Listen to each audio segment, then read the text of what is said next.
We are back with Mara, Jim, David, and Anthony. So, Mara, Vice President Harris just making a little bit of news on the rope line there, where she's still greeting folks in the crowd who came out to see her speak. She told one of my colleagues that, and she had all but dared Trump to go ahead and keep his commitment and show up for this ABC debate on September 10th. She confirmed that she will be here.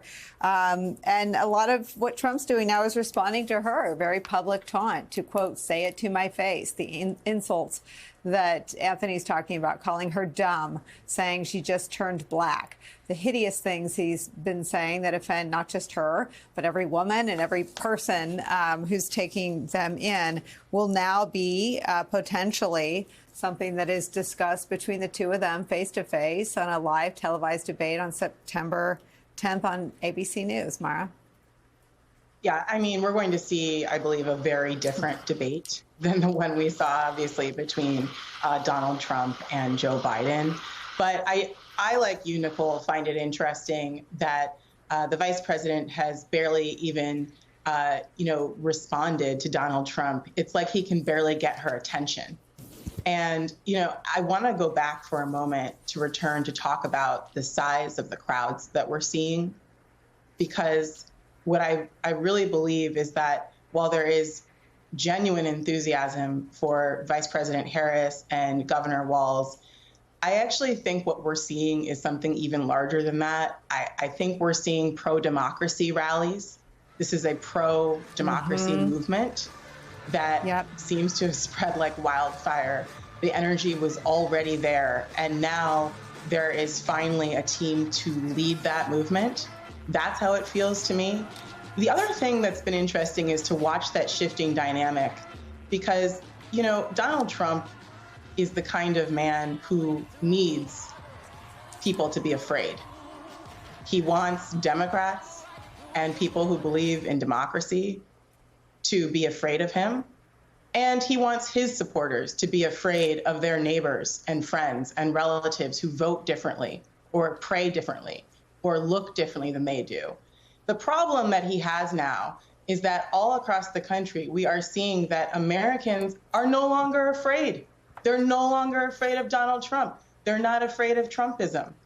And I actually think it's the energy that is fueling that is remarkable. We have a situation where Democrats went from what felt kind of like a wake for democracy. I mean, the anxiety, the dread of the election was palpable, to now it just feels like a Black family reunion.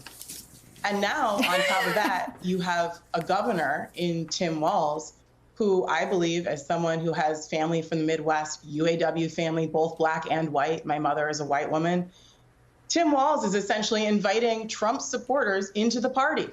Hey, it's not so scary. There's a place for you at the table. So I think Trump is melting down, and he's looking smaller and angrier, as is J.D. Vance, as the crowds just get bigger.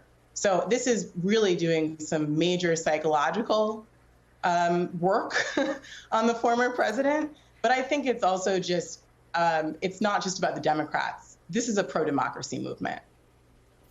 Mara Gay, I think you have just hit the nail on the head. This is exactly what has been unleashed by Vice President Kamala Harris. This is what the joy is about, right? It is about her, because without her, right, it doesn't have anywhere to go.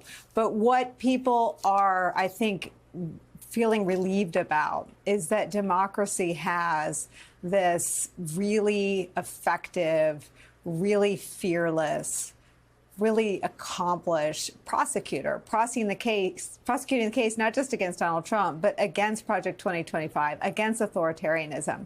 And people have been afraid, not of Trump, because he is, sort of to Anthony's point, feeble and obvious now when he lies, but because the agenda was so hideous, and because of the success of the propaganda integration with the Republican Party and the abdication of any other leaders in the party standing up and saying anything, it felt, to your point, it did feel like a wake for democracy. Just talk about the opportunity that she has now in the next 89 days to ride this pro-democracy movement. Yeah, she's doing a great job so far. We hope to see her answer some questions.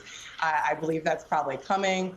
But she looks very comfortable on the trail. She looks very comfortable in a union hall, which is not surprising. She's been a strong supporter of labor. She's got to really keep this coalition, which is a very broad one, together. She's got to start answering some tough questions.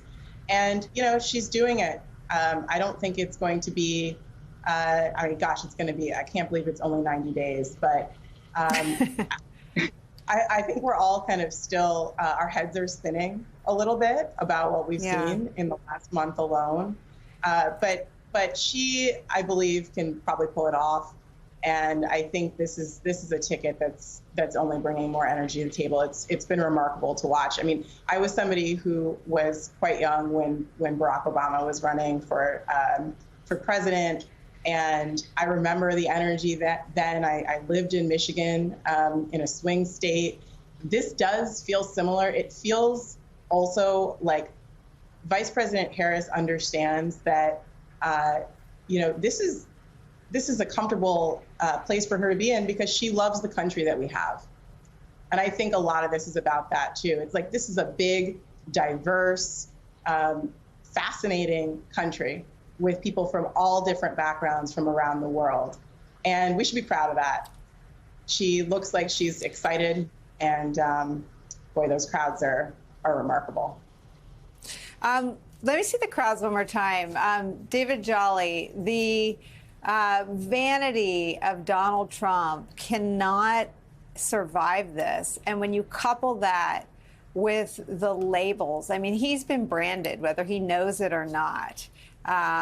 Governor Walz branded his sort of line of attack in this frame of shrinking him down to size. And what you saw was a shriveled political figure. I mean, to the points everyone has made, there was no messaging on the podium, just a guy who walked out to the dining room where he lives. This is sort of the real Trump, maybe revealed for the first time in 9 years.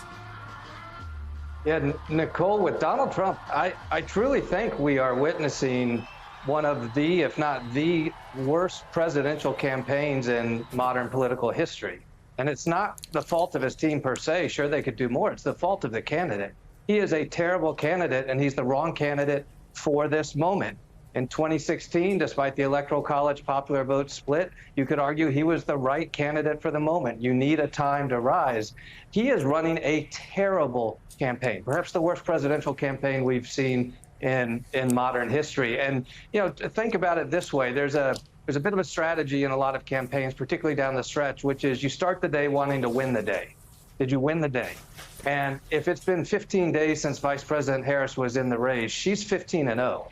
And Donald Trump's 0-15. Look at today, what you just talked about, his kind of meandering screed at Mar-a-Lago that was all about him, or the vice president with the UAW celebrating the endorsement together as a coalition that want to move the country forward. It's night and day. And the one thing that perhaps Donald Trump needs, the challenge in front of him that a traditional candidate might realize, Donald Trump now needs this race to be about ideology, but he doesn't have one.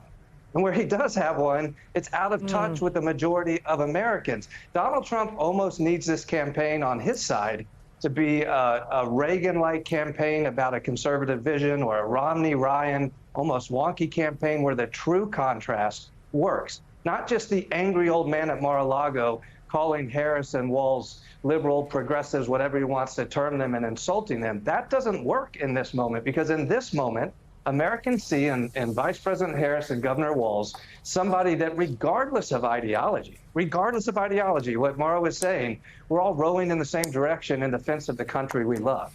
And in Donald Trump, you just see him demeaning the country every day. If the Republicans had the ticket that could make this race about ideology, perhaps the contrast is there for a competitive race. But, Nicole, Republicans have the wrong ticket this year in Trump-Vance. They simply have the wrong ticket, and they're losing every single day. They're going to lose this race as well.